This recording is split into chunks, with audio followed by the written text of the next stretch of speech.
بسم اللہ الرحمن الرحیم۔ رنگین کہکشاں، مصنف M.A. راحت۔ ایپیسوڈ 54۔ میں حسن کو ساتھ لے کر فاخر کے ساتھ اس کی خیمگاہ میں پہنچ گیا تھا۔ فاخر کے ساتھی انگشتے بدنداں تھے۔ فاخر نے ان سے کہا، شیر کو کھال سمیت محفوظ کر لو، مہمانوں کی ضیافت کا انتظام کیا جائے۔ ساتھی منتشر ہو گئے۔ میں تمہارا نام جاننے کے لیے بے چین ہوں دوست، فاخر نے کہا، اور میں تمہاری آنکھوں میں محبت کی یہ چمک برقرار رکھنے کا خواہاں ہوں۔ مطلب؟ پہلے بھی میں کہہ چکا ہوں کہ میرا نام جان کر تمہیں خوشی نہ ہوگی، لیکن بہتر ہے کہ تمہارا نمک کھانے سے پہلے میں تمہیں اپنے بارے میں بتا دوں۔ مجھے تمہاری باتوں پر تعجب ہو رہا ہے۔ میرا نام عبران خوارزم ہے اور میں محمود خوارزم کا بیٹا عثمانیہ کا رہنے والا ہوں۔ کچھ لمحوں کے لیے فاخر پر سختہ سا طاری ہو گیا۔ اس کے حسین چہرے پر تاریکیاں رقصاں کر رہی تھیں۔ پھر جیسے سورج بادلوں کی اوٹ سے نکل آیا اور اس نے مسکرا کر کہا، میری زندگی بچا کر تمہیں افسوس تو نہیں ہوا عبران؟ یہ سوال تم اس وقت کر رہے ہو جب میں تمہارے ساتھ تمہاری خیمگاہ پر آ گیا ہوں، اور تمہاری خیمگاہ پر میں اس وقت آیا ہوں جب تمہارا نام جان چکا ہوں۔ فاخر نے سوچا، مجھے کچھ دیکھا اور پھر بولا، میرے گلے لگو گی اگر تم چاہو تو؟ میں چاہتا ہوں۔ تو پھر آؤ، میں نے دونوں ہاتھ پھیلا کر کہا، اور وہ میرے گلے سے آ لگا۔ ہم دونوں کچھ دیر سینے سے لگے رہے، اور پھر وہ بولا، آؤ وہاں چلتے ہیں، آرام سے بیٹھیں گے۔ یہ کون ہے؟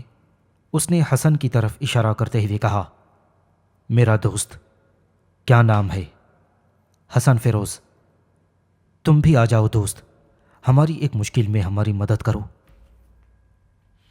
ہم خیمگاہ سے کچھ دور آ بیٹھے۔ حسن بھی ساتھ تھا، اور وہ ذرا بھی خوش نظر نہیں آ رہا تھا، لیکن وہ بے وقوف انسان تھا، کبھی کبھی سخت بور ہو جاتا۔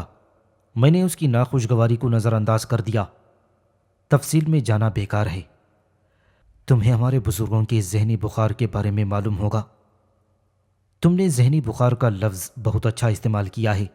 یہ سچ ہے کہ ہم اسے ذہنی بخار ہی کہہ سکتے ہیں، بلکہ ایک تاریخی بخار جس کا واسطہ ہم سے نہیں بلکہ ہمارے بزرگوں سے ہے۔ بالکل، اگر تم اس انداز میں گفتگو کر رہے ہو، خیر تو میں تم سے یہ سوال کرتا ہوں کہ پہاڑوں کے اس رسم و رواج کو کب پسند کیا گیا ہے، اور کون اسے پسند کرنے والا ہے؟ ہم اللہ کا نام لیتے ہیں، ہم ہر چیز کے پابند ہیں، ہم عبادت کرتے ہیں۔ کیا ہمیں کلام الہی سے یہ بات سمجھانے کی کوشش نہیں کی گئی کہ مسلمان کا خون مسلمان پر حرام ہے، اور کسی مسلمان کا خون بہانے والا کبھی اللہ کے نیک بندوں میں تصور بھی نہیں کیا جا سکتا؟ تم اس بارے میں کیا کہتے ہو؟ کیا کہتے ہو بتاؤ مجھے۔ میں تم سے اتفاق کرتا ہوں۔ علم و دین کی روشنی تو صدیوں سے ہمارے راستے منور کیے ہوئے ہے، لیکن دنیاوی علم میں بھی اس سے بڑی جہالت اور کوئی نہیں ہو سکتی کہ دادا نے دادا کو قتل کیا ہے تو پوتا پوتے کو قتل کر کے اس کا بدلہ لے گا۔ خون کے بدلے خون کا تصور بے شک ہے، لیکن درگزر کی اولیت دی گئی ہے، اور پھر ہم تو یہ بھی نہیں جانتے کہ ایسی کون سی بات تھی جس پر دشمنی کا آغاز ہوا تھا۔ اتنی ناواقفیت کے باوجود ہم ان سوچوں میں ڈوبے ہوئے ہیں کہ دو قبیلے ایک دوسرے کے دشمن ہیں تو انہیں صرف دشمنی کے راستے اختیار کرنا چاہیے۔ کیا اس سے زیادہ دکھ بھری کوئی بات اور ہو سکتی ہے؟ قطعی نہیں، کبھی نہیں۔ تم تعلیم یافتہ معلوم ہوتے ہو۔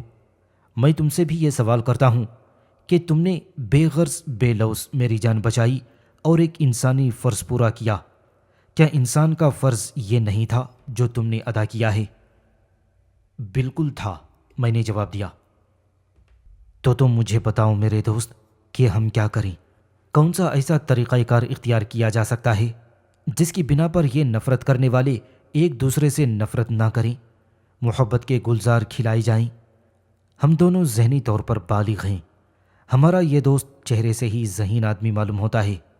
اے ذہین انسان، ہمیں پتہ نفرت کی ان دیواروں کو ہم کیسے گرائیں، قبیلے کے لوگوں کو کس طرح یہ باور کرائیں کہ محبت نفرت سے کہیں بڑی چیز ہوتی ہے اور محبت کے راستے بہت عظیم ہوتے ہیں۔ کچھ لمحات کے لیے خاموشی چھا گئی۔ حسن فیروز الووں کی طرح دیدے نچاتا رہا اور ادھر ادھر دیکھتا رہا۔ پھر اس نے کہا، یہ اتفاق کی بات ہے کہ اس شخص نے بڑے اچھے الفاظ میں مجھے مخاطب کیا ہے اور یہ بات مجھے بہت پسند آئی۔ تو تمہارا نام فاخر دہا ہے؟ تو سنو میرے دوست فاخر، تمہارے والد کس مزاج کے انسان ہیں؟ بڑے اچھے، بڑے سلجھے ہوئے، لیکن جو منصب انہیں دے دیا گیا ہے اس سے وہ منحرف نہیں ہو سکتے۔ مجھے تعلیم کے ساتھ ساتھ یہ تعلیم بھی دی گئی تھی کہ قبیلہ عثمانیہ ہمارا دشمن ہے اور قبیلے کے ہر جوان پر یہ فرض عائد ہوتا ہے کہ عثمانیہ کے ایک جوان کو ضرور قتل کرے۔ اس طرح میں اپنے باپ کا اکلوتا بیٹا ہوں، لیکن میرے باپ نے مجھے صرف ایک نصیحت کی ہے، وہ یہ ہے کہ میں محمود خوارزم کے بیٹے عبران خوارزم کو جس طرح بھی بن پڑے قتل کر دوں۔ تم اپنے باپ کے اکلوتے بیٹے ہو؟ حسن فیروز نے پوچھا۔ ہاں، ہمارا کام بن سکتا ہے۔ کیسے؟ سنو، ابھی اپنے آدمیوں سے کسی کو یہ مت بتانا کہ تمہیں یہ بات معلوم ہو چکی ہے کہ تمہارے دشمن نے تمہاری جان بچائی ہے۔ تمہارے آدمیوں نے یہ تو دیکھ لیا ہے۔ بہرحال اس وقت تم دھوکے میں ہی صحیح اس شیر کا شکار ہو سکتے تھے۔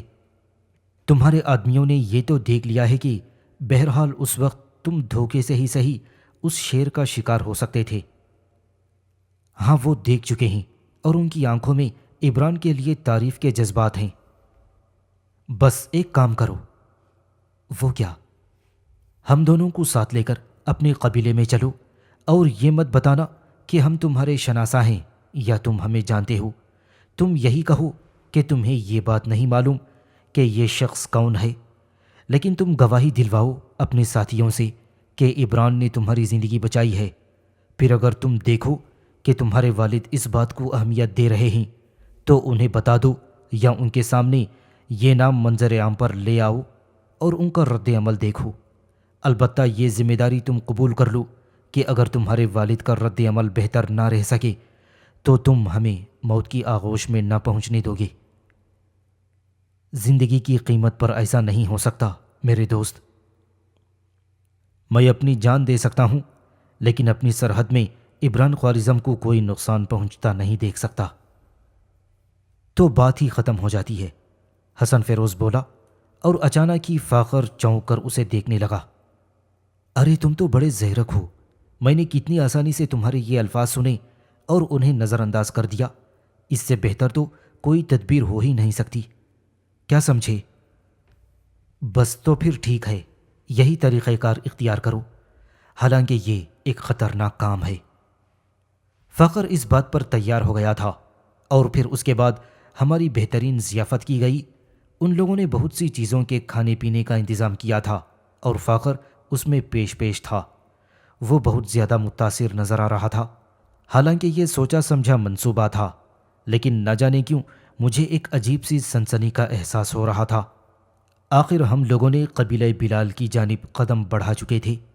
راستے بہت خوبصورت تھے اور میں ان کا جائزہ لے رہا تھا۔ ہمارے گھوڑے ساتھ ساتھ دوڑ رہے تھے، فاخر بھی میرے ساتھ تھا۔ حسن تو قدرتی بیزار تھا، چنانچہ اس وقت بھی اس کا منہ بنا ہوا تھا۔ کچھ دیر کے بعد اس نے مجھے پکارا، عبران۔ میں نے چونک کر اسے دیکھا اور پھر بولا، ہاں۔ کیا اس سے پہلے تم اس طرف آئے تھے؟ نہیں، یہ ممنوعہ علاقے تھے اور کہا گیا تھا کہ اس طرف صرف اس وقت آنا چاہیے جب حملہ کرنے کی نیت ہو۔ پھر فاخر دہا نے پوچھا، محمود خوارزم کیا انتہا پسند انسان ہیں؟ نہیں، بلکہ نفیس طبیعت کے مالک ہیں، اور دوسری طرف بھی تمہیں ایسا ہی ماحول ملے گا۔ واقعی؟ فرقان دہا کے دل میں صرف اس لیے دشمنی کا تاثر ہے کہ ان کے والد نے وصیت کی تھی، ورنہ وہ سلجھی ہوئی طبیعت کے انسان تھے۔ کاش ہم ایک ہو جائیں، اس نے کہا۔ گل مراد، حسن فیروز نے بہت دیر کے بعد زبان کھولی تھی۔ میں نے مسکرا کر اسے دیکھا۔ ایک بات بتاؤ گے؟ دادا جان جیسے لوگوں کا اس دنیا میں آنا ضروری ہوتا ہے، ایسے لوگوں کی پیدائش کا کیا جواز ہے؟ اللہ تعالیٰ انسانوں کی ذمہ داری اپنے پسندیدہ بندوں کو ہی سونپتا ہے۔ تمہیں خدا سمجھے، حسن دانت پیس کر بولا۔ مگر کیوں؟ کبھی تو دل کی بات کہہ دیا کرو۔ زندگی عاجز کر دی ہے دادا جان نے۔ اب بتاؤ، مصیبت در مصیبت۔ ابے بھائی، اگر فرقان چچا کی کھوپڑی گھوم گئی تو پھر کیا ہوگا؟ منصوبے کے مطابق مجھے حویلی کے مہمان خانے میں پہنچا دیا گیا۔ فاخر زنان گاہ میں چلا گیا تھا۔ منصوبہ یہ تھا کہ شیر فرقان کے سامنے بھیجا جائے گا اور وہی لوگ اسے ساری کہانی سنائیں گے۔ پھر میری طلبی میں دیر نہ لگی۔ ایک عظیم الشان صحن میں بہت سے لوگ جمع تھے۔ درمیان میں شیر کی لاش پڑی ہوئی تھی اور اس کے پاس ایک ببر شیر کھڑا ہوا تھا۔ میں اور حسن وہاں پہنچے تو لوگوں نے ہمیں احترام سے آگے آنے کی اجازت دی۔ میں نے احترام سے فرقان دہا کو سلام کیا، جو شیر کے پاس کھڑا ہو کر ببر شیر ہی لگتا تھا۔ اس نے محبت بھری نظروں سے مجھے دیکھا۔ تمہارے اس احسان کے لیے کوئی لفظ زبان سے ادا کیا جانا خود کو شرمندہ کرنے کے مترادف ہے۔ ایک ڈوبتے جہاز کو بچا کر ساحل تک لے آنا، ایک آگ کے گڑھے میں گرنے والے گھرانے کو آگ سے بچا کر دور کھڑا کر دینا، موت کی گہرائیوں سے پورے گھر کو نکال لانا، اگر صرف ایک شکریہ کا مستحق ہے تو لعنت ہے اس پر جو یہ شکریہ ادا کرتا ہے۔ جناب، میری بات سنو۔ تم نے قبیلہ بلالیہ کو لا ولد ہونے سے بچا لیا۔ تم نے ہمارے گھر کی تاریکیوں کو روشن کیا ہے۔ بتاؤ، اس کے جواب میں تمہیں کیا دیں؟ وہ خوشی جو یہاں آ کر افسردگی میں بدل گئی ہے، میں نے جواب دیا۔ کیا کہا تم نے؟ دوبارہ کہو۔ وہ خوشی جو یہاں آ کر افسردگی میں بدل گئی ہے۔ وضاحت کرو گے جوان؟ ایک عمر رسیدہ شخص نے کہا۔ اس وقت ایک ڈرامے کا اہم کردار انٹر ہوا تھا، یعنی فاخر دہا۔ اس کے شانے سے رائفل لٹک رہی تھی۔ آہ میرے دوست، تم یہاں ہو۔ میں تمہیں مہمان خانے میں تلاش کرنے گیا تھا۔ جانتے ہو بابا جان اس نے کیا کیا ہے؟ جانتا ہوں۔ گویا آپ کو علم ہو گیا؟ ہاں، مجھے یاد کرنے دو۔ اس نے ایک عجیب بات کہی ہے۔ وضاحت کرو جوان۔ میں نے جان کی بازی لگا کر ایک خوبصورت جوان کی جان بچائی، جبکہ میں اسے نہیں جانتا تھا۔ نہیں جانتے تھے؟ فرقان دہا نے کسی قدر حیرت کا اظہار کیا اور پھر اپنے مشیر محبت خان کو دیکھا۔ اس کے بعد بولا، کیا تم ہمارے ولی عہد فاخر دہا کو نہیں جانتے تھے؟ صرف نام کی حد تک۔ شاید تم کسی اور بستی سے تعلق رکھتے ہو۔ قبیلہ عثمانیہ کا باشندہ ہوں، میں نے کہا، اور فرقان دہا کے چہرے پر نگاہیں جمائیں۔ نہ صرف فرقان دہا بلکہ وہ دوسرے لوگ بھی چونک پڑے تھے جو فرقان دہا کے سامنے تھے۔ میں نے فاخر دہا کو بھی دیکھا، جو ایک اچھا اداکار تھا۔ اس نے جو تاثر دیا وہ ہر لحاظ سے عمدہ تھا، یعنی اس کے چہرے کے نقوش بگڑنے لگے تھے۔ فرقان دہا بھی کچھ لمحے خاموش رہا۔ ہم سب ایک دوسرے کے چہرے کے تاثر کا جائزہ لے رہے تھے۔ تب فرقان دہا نے کہا، قبیلہ عثمانیہ کا کوئی باشندہ قبیلہ بلال کی سرحد میں کیسے داخل ہو گیا؟ وہ کون سا علاقہ تھا فاخر دہا جہاں تم پہنچ گئے تھے؟ کیا تم نے بلالیہ کی سرحد عبور کی تھی؟ یہ ایک عجیب بات تھی بابا جان کہ ہم اپنی اپنی سرحدوں کے قریب تھے، یعنی میں اپنی سرحد کے اندر اور یہ شخص اپنی سرحد کے اندر۔ شیر ادھر سے بھاگ کر ادھر آ گیا تھا اور میں چونکہ اس بات سے بے خبر تھا، بحالت مجبوری یہ شخص اندر گھسا اور اس نے شیر پر حملہ کر دیا۔ اس میں کوئی شک نہیں ہے بابا جان کہ اگر یہ بروقت سرحدوں کے جھگڑے کو نظر انداز کر کے شیر پر گولی نہ چلاتا تو شاید شیر مجھے چیر پھاڑ کر رکھ دیتا۔ لیکن اس کے باوجود مجھے غم ہے، مجھے افسوس ہے کہ بدقسمتی نے مجھے میرے دشمن کا احسان من بنا دیا۔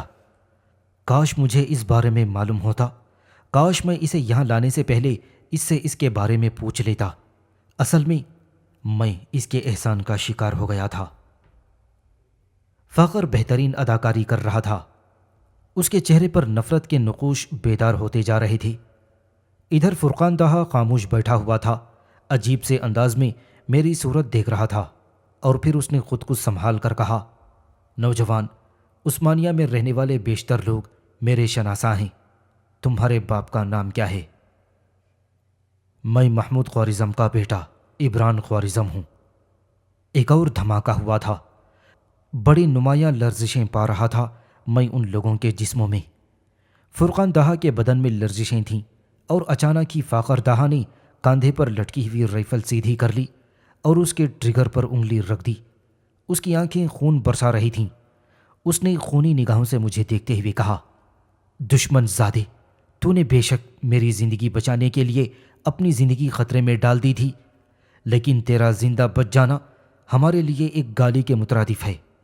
ہم تو اسے قدرت کا انعام سمجھتے ہیں کہ وہ کام جو برسوں سے ملتوی ہوتا جا رہا تھا آج تکمیل کو پہنچ رہا ہے۔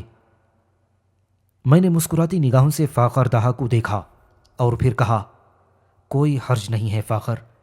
اس وقت جب میں نے تمہاری جان بچائی تھی، بے شک مجھے یہ بات معلوم نہیں تھی کہ تم قبیلہ بلالیہ کے جوان ہو۔ میں تمہیں نہیں جانتا تھا کہ اگر یہ بات مجھے معلوم ہو جاتی تو میں کیا کرتا، لیکن شاید اپنے اندر جھانک کر میں یہ کہہ سکتا ہوں کہ اس وقت صرف انسانی ہمدردی میرے دل و دماغ میں ہوتی۔ تم واقعی خوش نصیب ہو کہ تمہارا دشمن تمہارے گھر آ گیا ہے۔ گھر آئے دشمن کو ضرور مارنا چاہیے، اچھی بات ہوتی ہے۔ اس طرح اگر تم اپنی جان بچانا چاہتے ہو تو یہ تمہارے لیے مشکل ہوگا۔ ایسا نہیں کر پاؤ گے تم میرے عزیز دوست۔ فاخر دہا نے اس طرح رائفل سیدھی کی جیسے بس اب گولی چلانا ہی چاہتا ہو۔ حسن منہ پھاڑے اسے دیکھ رہا تھا۔ غالباً اس اداکاری پر وہ خود حیران ہو گیا تھا اور یہ سوچنے لگا تھا کہ کہیں سچ مچ ہی گڑبڑ تو نہیں ہو گئی۔ پہاڑی قبیلے کے لوگ تھے، کسی بھی طرف رخ بدل سکتا تھا ان کی سوچ کا، لیکن فرقان دہا آخر کار روایتی سردار سے انسان بن گیا تھا۔ اپنی جگہ سے اٹھا، میرے سامنے آن کھڑا ہوا، میری سیدھ میں آگے بڑھا اور پھر اس نے ایک زوردار تھپڑ فاخر دہا کے رخسار پر رسید کر دیا اور غرائے ہوئے لہجے میں بولا، اس سے زیادہ بھی گالیاں سننا چاہتے ہو تم؟ اس سے بھی زیادہ ذلیل ہونے کی ہمت ہے تمہارے اندر؟ سنا تم نے یہ کیا کہہ رہا ہے؟ اس کا کہنا ہے کہ بلالیہ میں مردوں کی کمی ہے جو اپنا بدلہ دوسروں کے گھروں میں جا کر لیتے ہیں، لیکن بلالیہ کے لوگ گھر آئے ہوئے مہمان کو ہلاک کر کے بہادر اور فاتح کہلاتے ہیں۔ تو نے اس پر رائفل تان کر یہ ثابت کر دیا ہے فاخر کہ ہم ان سے چھوٹے ہیں، ہم ان کے مقابلے میں کمتر اور ذلیل ہیں۔ ہماری رگوں میں وہ خون نہیں ہے جسے ایک شریف خون کہا جا سکے۔ ثابت کر دیا ہے تو نے، یہ ثابت کر دیا ہے۔ مگر بابا جان، کاش تم مجھے بابا جان نہ کہے۔ وہ جو سر جھکا دیتے ہیں قابل عزت نہیں ہوتے۔ بہت افسوس کی بات ہے، بہت افسوس کی بات ہے۔ فرقان دہا نے بیٹے کے ہاتھ سے رائفل چھین لی اور بڑی عجیب سی کیفیت کا شکار ہو گیا، اور پھر اس نے کہا، بزرگ تم مجھے مشورہ دو۔ وہ محبت خان کی طرف منہ کر کے بولا، بات بالکل بدل گئی ہے، مشورہ تو میں بھی تمہیں نہیں دے سکتا، لیکن یہ حقیقت ہے کہ اس نے ایک احسان کیا ہے۔ یہ احسان اگر جان بوجھ کر کیا جاتا تو اسے ایک سازش سمجھا جاتا، لیکن صاف ظاہر ہو گیا ہے کہ ایسی کوئی بات نہیں، یہ سازش نہیں ہے بلکہ یہ اتفاق ہے۔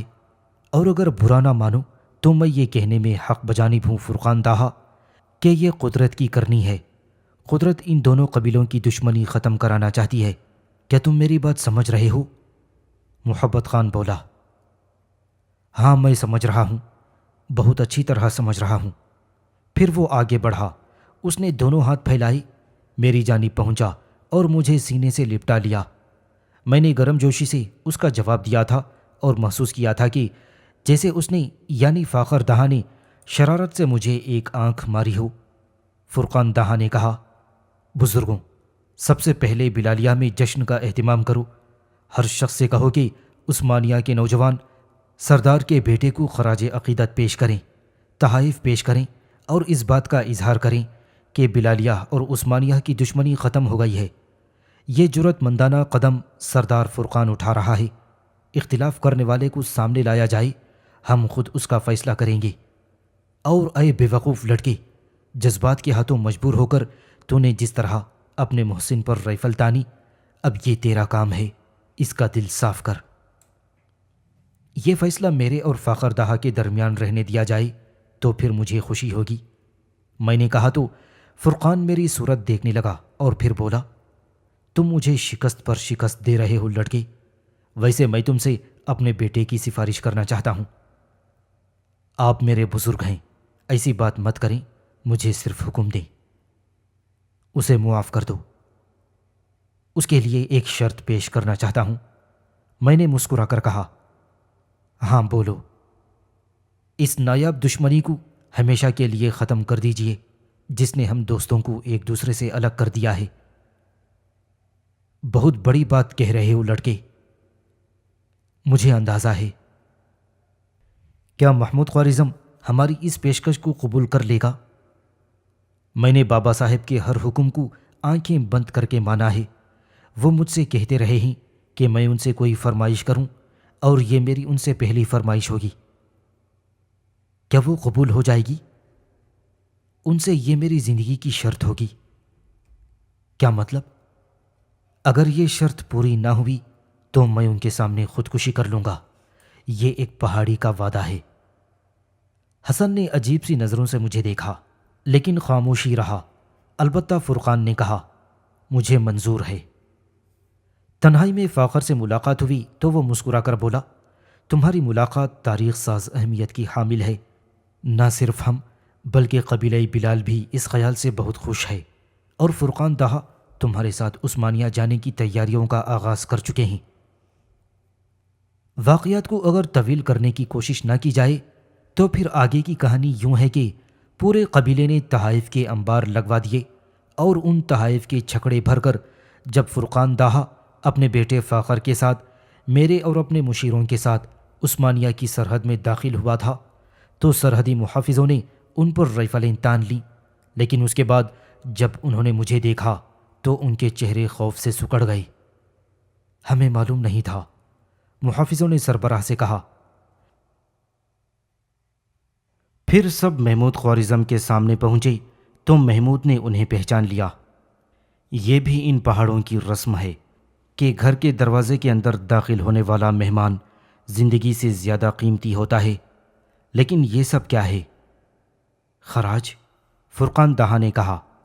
خراج؟ خوارزم بری طرح چونک پڑا۔ ہاں، جانتے ہو خراج کسے دیا جاتا ہے؟ جسے خود سے طاقتور تسلیم کیا جاتا ہے، جسے اپنے آپ سے بڑا سمجھا جاتا ہے۔ تم فرقان دہا ہی ہو نا؟ خوارزم نے بدستور حیرت سے پوچھا۔ ہاں۔ بلالیہ کے سردار؟ بے شک۔ اور جو کچھ تم کہہ رہے ہو ہوش و حواس کے عالم میں کہہ رہے ہو؟ بالکل 100%۔ مگر کیوں؟ اس لیے کہ میں تم سے دوستی کرنا چاہتا ہوں، صدیوں کی اس دیوانگی کو ختم کرنا چاہتا ہوں جو ہم نے شروع نہیں کی تھی۔ بزرگ اگر انتہا پسند تھے تو یہ ان کا قصور ہے، ہم روشن خیال ہیں، اس روشنی میں ہم اس مکروہ دشمنی کو ختم کرنا چاہتے ہیں۔ اچانک یہ خیال کیوں آیا؟ اس کا محرک تمہارا شعر ہے۔ فرقان نے پوری کہانی محمود خوارزم کو سنا دی۔ محمود نے ایک بہت اچھا کام کیا۔ فرقان دہا کی بات کا کوئی جواب دیے بغیر اس نے فاخر کو دیکھا اور آگے بڑھ کر اسے گلے سے لگا لیا اور پھر بولا، میں خود بھی بیٹے کا باپ ہوں، بخدا اگر کبھی تم میرے ہاتھ لگ جاتے تو میں تمہارے ناخن کو بھی نقصان نہ پہنچاتا، خدا تمہیں زندہ سلامت رکھے۔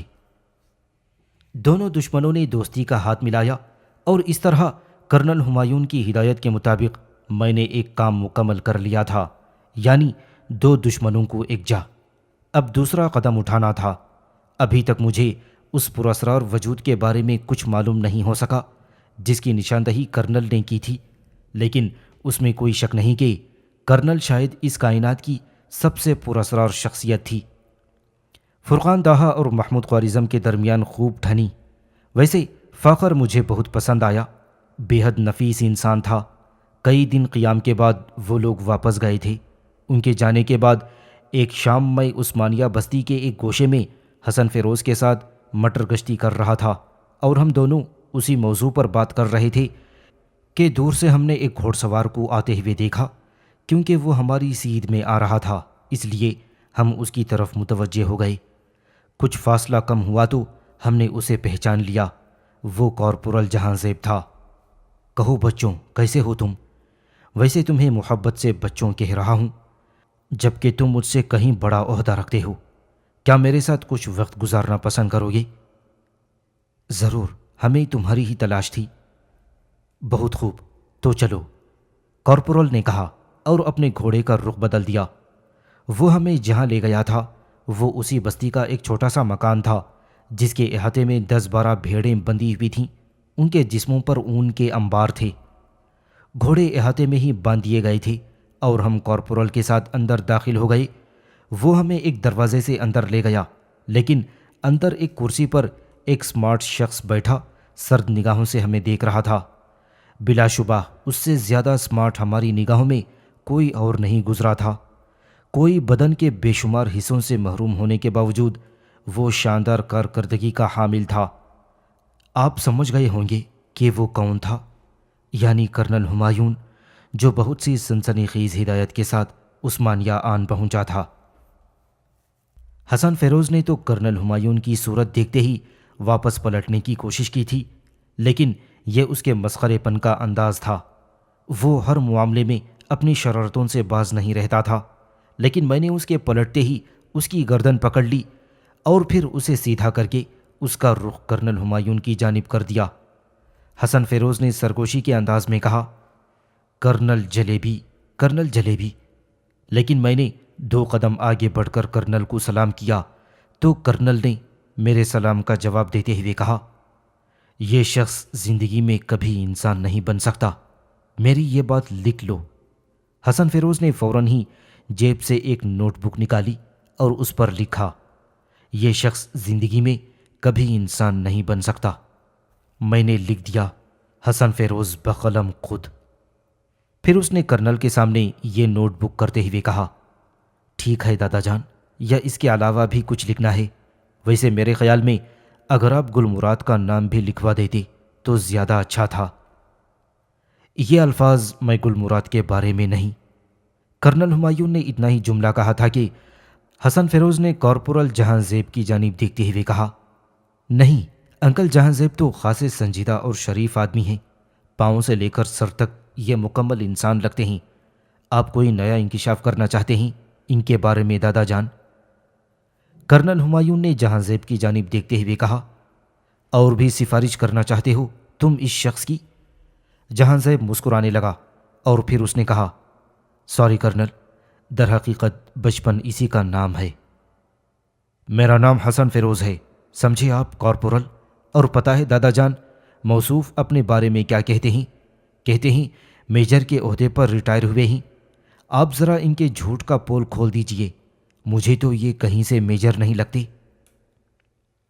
اگر تم چاہو تو کچھ دیر باہر بیٹھ سکتے ہو، مجھے سنجیدگی سے کچھ باتیں کرنی ہیں۔ ان کا نام سنجیدگی نہیں ہے، جہاں تک میرا خیال ہے گل مراد ہے۔ ویسے دادا جان ایک بات بتائیے، کیا گل کی بھی کوئی مراد ہوتی ہے؟ بلکہ مسٹر گل آپ ہی بتائیے، یہ گل مراد کیا نام ہے؟ کیا تم دادا جان کے سامنے آ کر ضرورت سے زیادہ فضول باتیں کرنے کی کوشش نہیں کر رہے؟ میں نے کسی قدر ناخوشگوار لہجے میں کہا اور حسن فیروز مجھے دیکھنے لگا اور پھر میرے ہی انداز میں بولا، اور کیا تم دادا جان کے سامنے آ کر مجھ پر رعب جمانے کی کوشش نہیں کر رہے ہو، جبکہ دادا جان کی غیر موجودگی میں تمہاری ہوا مجھ سے کھسکتی رہتی ہے؟ میں ہنسنے لگا تو حسن فیروز نے کہا، ٹھیک ہے، میں چلا جاتا ہوں۔ ویسے بھی دادا جان کرنل جہانگیر کے باپ ہیں اور یہ 2 کرنل میرے بدترین دشمن۔ خدا حافظ۔ حسن فیروز باہر چلا گیا۔